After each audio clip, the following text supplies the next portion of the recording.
नमस्कार, आप देख रहे हैं एसएन टुडे। मैं हूं राकेश। स्वागत है आपका 5 जिले 50 खबर में।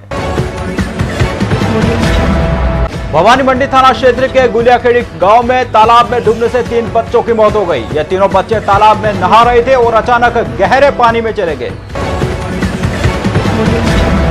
मृतकों में 2 सगे भाई भी हैं। परिजनों और ग्रामीणों ने तत्काल इनको बाहर निकाला और भवानी मंडी अस्पताल लाए, जहां डॉक्टरों ने इन तीनों बच्चों को मृत घोषित कर दिया।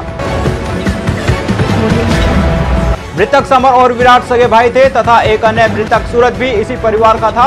हादसे के वक्त मृतक बच्चों के माता पिता सोयाबीन काटने गए हुए थे। यूडीएच मंत्री शांति धारीवाल व प्रभारी मंत्री लालचंद कटारिया शुक्रवार को चंबल नाव दुखांतिका के पीड़ित परिवारों के बीच पहुंचे और मृतकों के परिजनों को सांत्वना दी। मंत्री धारीवाल व कटारिया ने मृतकों के परिजनों को ढांढस बंधाया और 1-1 लाख की सहायता राशि का चेक दिया। धारीवाल ने कहा कि सदैव सरकार आपके साथ है और जल्द ही 1-1 लाख रुपए की और मदद पीड़ित परिवारों को दी जाएगी। कोटा की उड़िया बस्ती में संदिग्ध हालत में एक महिला की मौत हो गई। मृतका रजिया बानो उड़िया बस्ती की निवासी थी। बिहार पक्ष के लोगों ने पति सहित अन्य पर प्रताड़ित करने और जहर देकर हत्या करने का आरोप लगाया।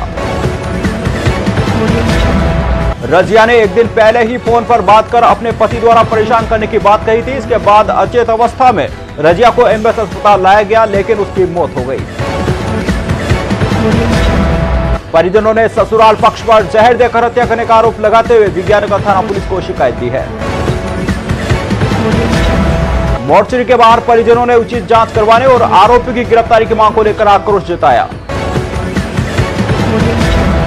पुलिस ने अनंतपुरा थाना इलाके के जगपुरा में एक मकान से अवैध शराब पकड़ी है। पुलिस ने दबिश देकर जीप और शराब की पेटियों को जब्त किया। 3 आरोपियों को भी पुलिस ने गिरफ्तार किया है। साथ ही शराब के ट्रांसपोर्ट में काम में ली जा रही जीप को भी जब्त कर लिया। पुलिस को सूचना मिली थी कि इलाके में अवैध शराब की सप्लाई हो रही है। इस पर जब झालावाड़ रोड पर एक जीप का पीछा किया तो वह जगपुरा में एक मकान में घुस गई, जहां तस्कर शराब की पेटियों को खाली करने में लगे थे। वहीं पहुंचकर जब उनसे शराब का लाइसेंस मांगा तो उन्होंने लाइसेंस नहीं होने की बात कही। 10 पेटी बियर, अंग्रेजी और देशी शराब की पेटियों के साथ ही तस्करों के पास से 30,000 रुपए भी बरामद किए हैं। 3 जनों कालू लाल, अशोक बंजारा व महावीर गुर्जर को गिरफ्तार कर लिया। कोटा में जंक्शन पर बाल तस्करी का मामला सामने आया है, जहां 9 बच्चों को मुक्त करवाया गया। इन बच्चों को पटना से अहमदाबाद ले जाया जा रहा था। पुलिस ने मानव तस्करी के आरोप में 4 बदमाशों को भी गिरफ्तार किया है। चुराए गए बालकों को अस्थायी आश्रय क्वारंटाइन सेंटर में रखा गया है। इस कार्रवाई में CWC चाइल्ड लाइन ने GRP व RPF की मदद ली। पकड़े गए 4 बदमाशों के खिलाफ केस दर्ज कर कार्रवाई शुरू कर दी गई है। प्राथमिक जांच में सामने आया कि सभी बच्चों को उनके माता पिता को विश्वास में लेकर पढ़ाई घुमाने व काम करवाने के बहाने से पटना से अहमदाबाद ले जाया जा रहा था। गोटड़ा में चंबल नाव दुखांतिका के मामले में पुलिस ने सख्ती दिखाना शुरू कर दिया है। खातौली पुलिस ने अवैध नाव संचालन करने के आरोप में 5 जनों को गिरफ्तार किया है। आरोपियों के गांव के आसपास जंगल में छिपे होने की सूचना मिली थी, जिस पर पुलिस ने महेंद्र मीणा, हेमराज मीणा, राम कुंवर केवट, अमरलाल केवट व विनोद केवट को गिरफ्तार कर लिया। महावीरनगर पुलिस ने कार्रवाई करते हुए एक बदमाश को देसी पिस्टल, मैगजीन व जिंदा कारतूस के साथ गिरफ्तार करने में सफलता हासिल की है। बदमाश हिमांशु उर्फ गाडर है,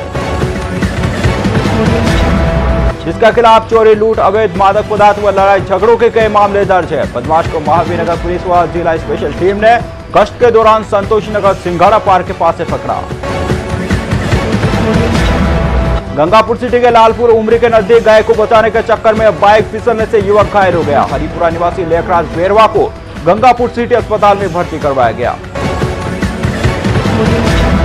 घायल लेखराज बाइक से अपने गांव हरिपुरा से गंगापुर सिटी आ रहा था। रास्ते में लालपुर उमरी के नजदीक सड़क पर अचानक एक गाय सामने आ गई।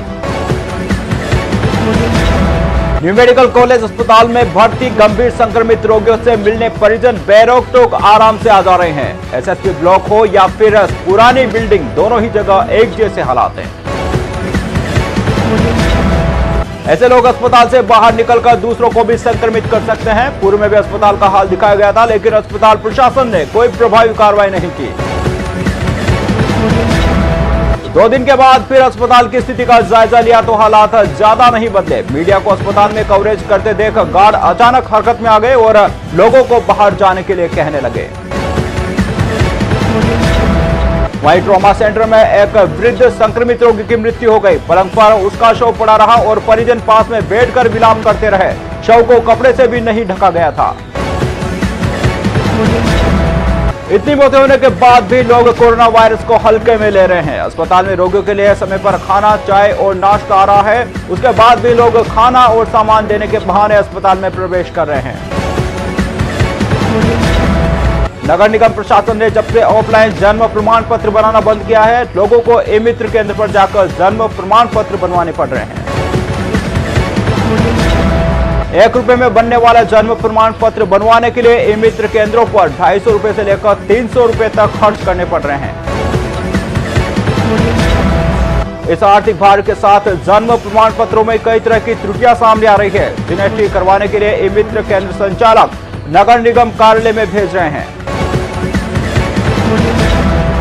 लोग कभी ई-मित्र केंद्र तो कभी नगर निगम दफ्तरों के चक्कर काट रहे हैं। ऐसे में ऑफलाइन से ऑनलाइन हुई जन्म प्रमाण पत्र बनाने की प्रक्रिया लोगों के लिए बड़ी परेशानी का सबब बनी हुई है। कोटा के नए अस्पताल की सुपर स्पेशलिटी ब्लॉक में 10 लाख रुपए का नया मैनीफोल्ड व कंट्रोल पैनल लगाया गया। इस मैनीफोल्ड व कंट्रोल पैनल का उद्घाटन आधी रात को किया गया। मैनीफोल्ड व कंट्रोल पैनल के लगने से ऑक्सीजन की फ्लो बढ़ जाएगी। फ्लो बढ़ने से मरीजों को राहत मिलेगी और ज्यादा से ज्यादा मरीजों को फायदा होगा। अंता के दाएं मुख्य नहर के पास सांगोद रोड पर नगर पालिका द्वारा शहर में निकलने वाली गंदगी को लंबे समय से डाला जा रहा है, जिससे यह मार्ग डंपिंग यार्ड में तब्दील हो गया है। आलम यह है कि सड़क किनारे गंदगी के लंबे चौड़े पहाड़ जमा हो गए हैं। रोड के किनारे गंदगी फैली रहने से यहां आवारा मवेशी तथा कुत्ते मंडराते रहते हैं। कचरे के यह पहाड़ इस मार्ग से गुजरने वाले लोगों के लिए मुसीबत खड़ी कर रहे हैं। रात में तो वाहन चालकों के पीछे आवारा कुत्ते दौड़ लगाना शुरू कर देते हैं। यह मार्ग से सांगो सहित 1 दर्जन गांवों को जोड़ता है। वहीं सोरसन अभ्यारण्य क्षेत्र तथा प्रसिद्ध ब्रह्माणी माता का मंदिर होने के कारण दिन रात बड़ी संख्या में लोगों की आवाजाही बनी रहती है। भारतीय किसान संघ के नेतृत्व में किसानों ने 6 सूत्रीय मांगों को लेकर प्रदर्शन किया। किसानों की संपूर्ण सोयाबीन, उड़द की फसल नष्ट हो गई थी, उनका सरकार सर्वे करवाकर मुआवजा दिलवाए। किसानों ने प्रधानमंत्री फसल बीमा भी दिलाने व 2016 का बकाया मुआवजे की भी शीघ्र भुगतान की मांग प्रदर्शन में की। 12 में भी कोरोना का कहर लगातार बढ़ रहा है, उसके बाद भी लोग मास्क लगाने से कतरा रहे हैं। ऐसे में पुलिस ने फिर से सख्ती दिखाना शुरू कर दिया है। झालावाड़ में एनएसयूआई ने पुलिस कर्मियों के समर्थन में रैली निकाली और जिला कलेक्टर को ज्ञापन सौंपा, जिसमें पुलिस कर्मियों की ग्रेड पे 2400 से बढ़ाकर 3600 करने की मांग की। रामगंज मंडी में खेत पर वर्षों से बने चबूतरे को तोड़ने का मामला सामने आया है। खेत में वर्षों से पूर्व महाराज व नागिन माता का चबूतरा बना हुआ था। 5 जिले 50 खबरों में फिलहाल इतना ही। अब मुझे दीजिए अनुमति। नमस्कार।